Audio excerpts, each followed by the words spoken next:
Je suis Nina Baroun. J'étais à la fin du dernier vidéo en train de dire que pour qu'il n'y ait plus des divisions dans les familles, vous ne savez pas où vos frères sont, vos sœurs, l'éclatement des familles, on pourrait dire la dissociation dans tout, où ça amène des maladies de toutes sortes, psychosomatiques, des maladies de santé mentale qui s'accroissent, c'est que la dimension familiale est importante, puis il n'y en a plus. Pourquoi? Parce qu'à partir de la Révolution tranquille, c'est pas qu'on a jeté la religion dehors, ça c'est une bonne chose, mais parce qu'elle faisait de la culpabilité chez les gens, puis elle ne permettait pas d'évoluer et d'être eux-mêmes. C'était une bonne chose. Par contre, les religions, il y a des personnes qui aiment ça, puis ça donne un sens à leur vie. Tant mieux pour eux autres. Si ça fait du bien pour eux, tant mieux. Ils sont satisfaits là-dedans. Il ne faut pas les juger, il faut les accepter. Par contre, dans la société, le gouvernement a voulu aller vers une socialisation par une éducation libre, des principes moraux, toutes sortes de trucs, la sexualité, tout ça.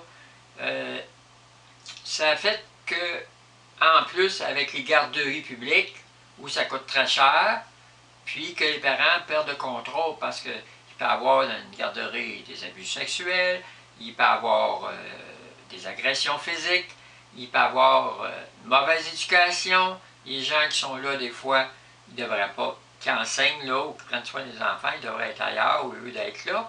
Il y a toutes sortes de choses qui peuvent se passer. Vous savez qu'un être humain, c'est pas parfait, donc si un être humain fait une erreur, ça tombe sur un de vos enfants, c'est l'enfant qui va recevoir un coup ou quelque chose, une implication qui va avoir des répercussions sur sa vie et pour dans le futur. Donc votre enfant, c'est votre enfant, vous l'élevez, la femme, elle l'a mis au monde, elle a gardé 9 mois à l'intérieur de son utérus, c'est votre enfant, votre mari collabore aussi avec vous, vous l'aimez les deux, vous le donnez à l'État pour que l'État en prenne soin. Mais l'État ne peut pas garantir qu'il n'y aura pas rien des erreurs qui vont se produire à la garderie. Donc, puis ça coûte cher. Moi, ce que je propose quelque chose que vous pouvez accepter, que le gouvernement pourrait faire, c'est que ça coûterait beaucoup moins cher.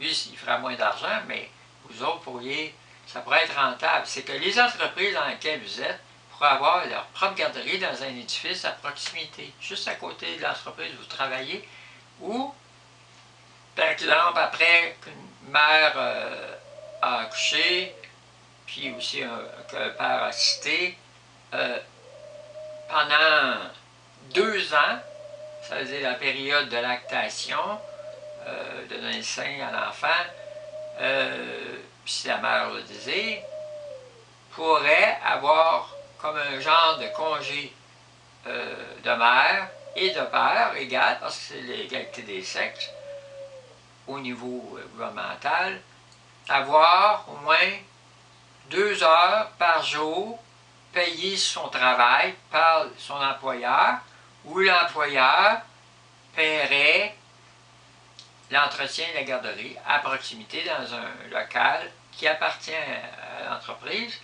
ou que la personne a fait son horaire de travail, puis qu'elle met un horaire pour aller voir son enfant au moins 30 minutes, quelques fois par jour. Et où, pendant qu'elle regarde, elle va voir son enfant, elle peut mieux voir qu'est-ce qui se passe, meilleur contrôle, puis il y a moins de séparation entre la mère et l'enfant. Donc, ça veut dire il n'y a pas de dissociation rapide d'angoisse de séparation par rapport à la mère, puis le père aussi. Donc, l'enfant, il voit les deux, puis il y a d'autres personnes, donc, qui sont mieux en mesure de contrôler s'il se passe quelque chose, d'attendre le soir ou après quelques jours. Donc, il le voit tout de suite.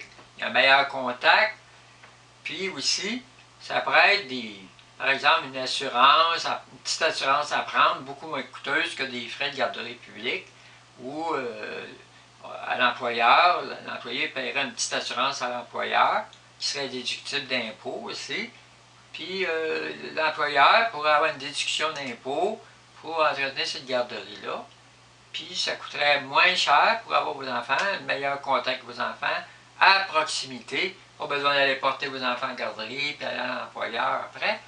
Donc, après votre travail, vous prenez l'enfant, vous allez chez vous. Alors, ça pourrait être très très bien, ce serait quelque chose pour empêcher une détérioration de la société. Parce que si on élève les enfants d'une manière artificielle, déconnectés de leur famille, ben après, toutes les traditions de votre famille que vous avez voulu transmettre à votre enfant, ils ne valent plus rien. Ça devient des gens, on pourrait dire, étrangers, qui ont enseigné à votre enfant par des programmes gouvernementaux ce que le gouvernement veut enseigner à votre enfant. Donc, le gouvernement prend tranquillement le contrôle de vos enfants, puis vous avez le contrôle sur vos enfants. Parce que l'enfant dit, bah, écoute, ils nous ont dit ça à l'école, puis c'est ça qui est vrai, puis toi, tu dis ça, mais nous, c'est ça. Alors, tu n'as plus de contrôle sur ton enfant, donc, s'il n'y a plus de contrôle sur l'enfant, il n'y a plus de respect de l'autorité. L'autorité dans un climat familial d'amour. Alors, plus tard, les gens, ben, ils ne respectent pas l'autorité. Donc, ça peut ouvrir des voies aussi, plus tard, à du terrorisme, à des gens qui ne respectent pas la société, où il y a peut-être plus de crimes organisés, il y a plus de choses. Puis des gens, des fois, qui font des actions mauvaises, des gens plus marginaux, parce qu'ils ne veulent plus suivre l'intégration de la société, parce qu'ils sont même plus capables de suivre leurs propres parents. Donc, il y a une perte de transmission d'expérience des parents à leurs enfants, qui disent ton expérience n'est pas bonne à l'école, on a appris d'autres choses, à la garderie, on a appris d'autres choses. Puis à la garderie, ils apprennent des choses que dans votre famille, peut-être vous ne voyez pas. Vous êtes dans une religion, vous enseignez des trucs d'une religion, puis à l'école, il n'y a pas de religion. Papa, maman, ta religion, laisse-la tranquille, moi, j'en veux pas. Alors, c'est l'enfant, plus tard, pourra dire, ben moi, je veux pas de religion, mais il sera plus adulte. Alors, cette vidéo-là, c'est pour dire à la société de modifier la société dans un but constructif et non pas pour démolir la société, mais pour préparer les générations à venir.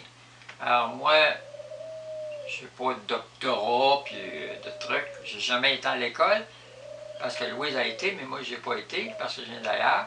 Puis je vous dis ça parce que j'ai une vision autre de ce que pourrait être une meilleure société, parce que là, si vous déprogrammez toute la dimension familiale, vous déprogrammez la société.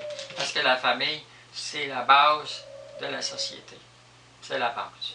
Si ça ne marche pas dans une famille, ça ne marchera jamais dans la société. Si vous n'êtes pas accueilli dans votre famille, le monde, plus tard, vous aurez des mauvaises relations avec les autres. Parce que votre famille, ça vous a détruit. Après ça, c'est la société qui va vous détruire, parce que votre famille va dire à la société, la personne n'est pas normale, détruisez-la, nous, on n'en veut pas. C'est le mouton noir. Puis quand ça dit, oui, le mouton noir, ok. Vous dites, on va voir. Puis démolissez la personne.